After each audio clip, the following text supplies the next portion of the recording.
Williams has secured its future by selling to new owners. US private investment firm Dorilton Capital bought the team for €152 million, and now the work begins to put this once great name back on the path to success. With Williams locked into F1's new Concord agreement until 2025, with the promise of fairer distribution of F1's revenue among the teams, now is a good time to be taking it over.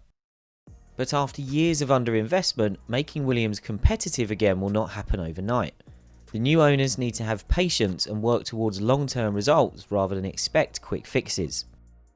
Before we look into the challenges Williams' new owners are facing, hit the subscribe button if you'd like to show your support for what we're doing here at the race, and tap the notifications bell so you'll never miss another video from us. Now let's get on with what Williams' new owners need to do next. Williams has always resisted the idea of being anything but a pure constructor of all parts of its car, deciding against becoming a partner of a major team like so many of its rivals have. Avoiding going down the technical route of teams like Haas and Alfa Romeo with Ferrari, Racing Point with Mercedes and AlphaTauri with Red Bull has been a laudable ambition, but Williams hasn't had the financial backing to compete by going it alone. While rules are being put in place to curb copycat cars, it will still remain possible to have these technical partnerships. Williams will likely continue to pursue its ambitions of being a genuine constructor in its own right, but the new ownership must make a decision on whether it is willing to invest appropriately to make that possible. If not, then the technical partnership route will be the best way to solid results.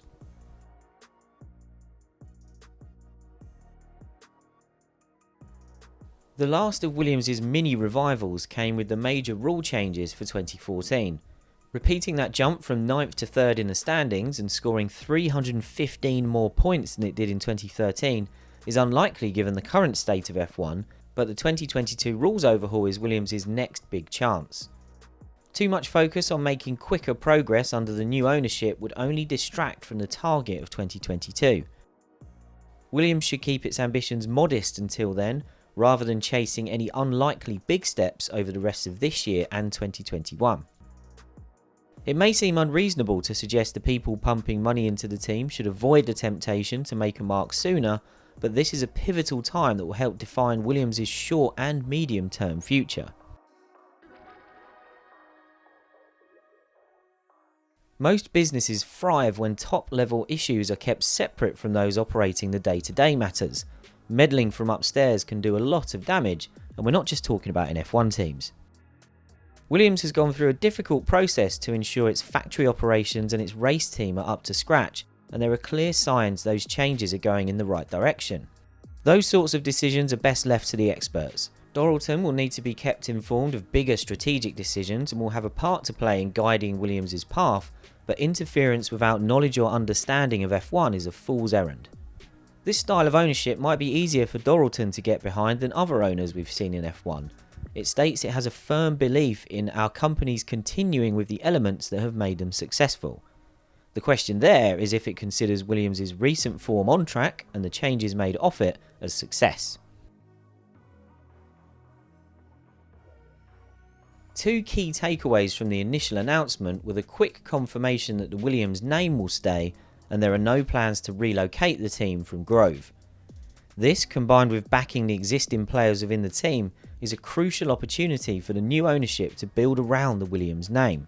As has been recognised in consecutive Concord agreements, Williams is one of F1's true heritage teams. It's been around for more than 40 years, is a title-winning organisation and one of the most successful of all time.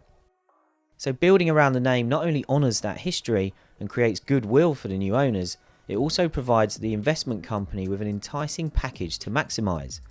Taking over Williams and rebranding would throw away huge commercial potential.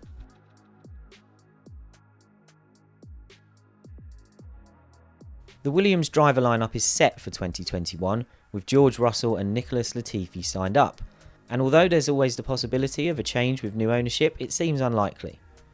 But in the longer term, it's essential Williams is able to sign the best drivers available for both seats.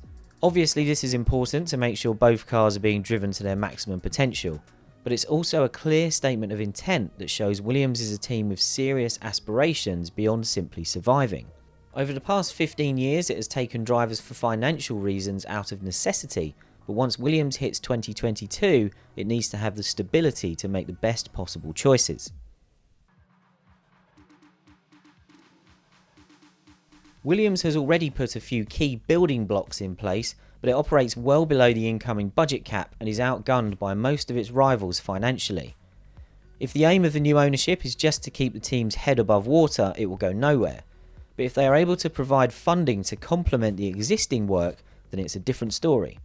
This can be the launchpad for something bigger because cash can unlock the potential of an organisation.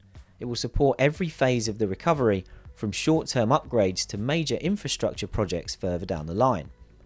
Dorilton says one of its roles with companies is to provide the capital for growth projects. In F1 terms, Williams is the perfect example of that.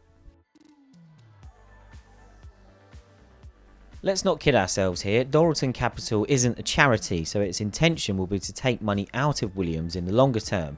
But that doesn't mean it should take all of the profit out of it and risk strangling the team's growth. Williams made a £13 million loss last year and is likely to suffer again this year given it remains rooted to the bottom of the championship. But it won't take much to make the balance sheets look much more favourable.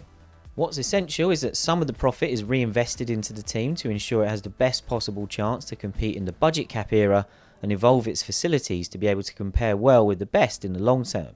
Taking any early profit out of the team immediately would be a worrying sign. F1's upcoming new technical, sporting and financial regulations and the terms of the new Concord agreement should make it easier to make Williams sustainable and competitive.